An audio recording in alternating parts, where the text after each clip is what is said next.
बच्चों की बाइबल पाठशाला। नीति वचन अध्याय 18। जो निर्धन खराई से चलता है वो उस मूर्ख से उत्तम है जो टेढ़ी बातें बोलता है। मनुष्य का ज्ञान रहित रहना अच्छा नहीं, और जो उतावली से दौड़ता है वो चूक जाता है। मूढ़ता के कारण मनुष्य का मार्ग टेढ़ा होता है, और वो मन ही मन यहोवा से चिढ़ने लगता है। धनी के तो बहुत मित्र हो जाते हैं, परंतु कंगाल के मित्र उससे अलग हो जाते हैं। झूठा साक्षी निर्दोष नहीं ठहरता, और जो झूठ बोला करता है वो ना बचेगा। उदार मनुष्य को बहुत से लोग मना लेते हैं, और दानी पुरुष का मित्र सब कोई बनता है। जब निर्धन के सब भाई उससे बैर रखते हैं तो निश्चय है कि उसके मित्र उससे दूर हो जाएं। वो बातें करते हुए उनका पीछा करता है, परंतु उनको नहीं पाता। जो बुद्धि प्राप्त करता वो अपने प्राण का प्रेमी ठहरता है, और जो समझ को धरे रहता है उसका कल्याण होता है। झूठा साक्षी निर्दोष नहीं ठहरता, और जो झूठ बोला करता है वो नाश होता है। जब सुख से रहना मूर्ख को नहीं फबता, तो हाकिमों पर दास का प्रभुता करना कैसे फबे। जो मनुष्य बुद्धि से चलता है वो विलंब से क्रोध करता है, और अपराध को भुलाना उसको सोहता है। राजा का क्रोध सिंह की गर्जन के समान है, परंतु उसकी प्रसन्नता घास पर की ओस के तुल्य होती है।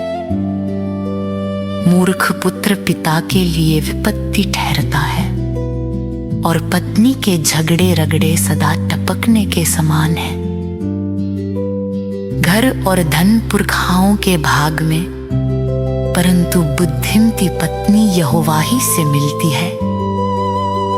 आलस से भारी नींद आ जाती है, और जो प्राणी ढिलाई से काम करता वो भूखा ही रहता है।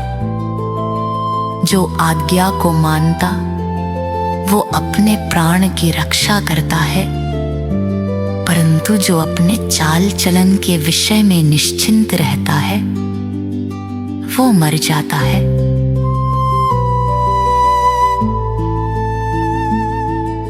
जो कंगाल पर अनुग्रह करता है वो यहोवा को उधार देता है, और वो अपने इस काम का प्रतिफल पाएगा। जब तक आशा है तो अपने पुत्र को ताड़ना कर, जानबूझकर उसको मार न डाल। जो बड़ा क्रोधी है उसे दंड उठाने दे, क्योंकि यदि तू उसे बचाए तो बारंबार बचाना पड़ेगा।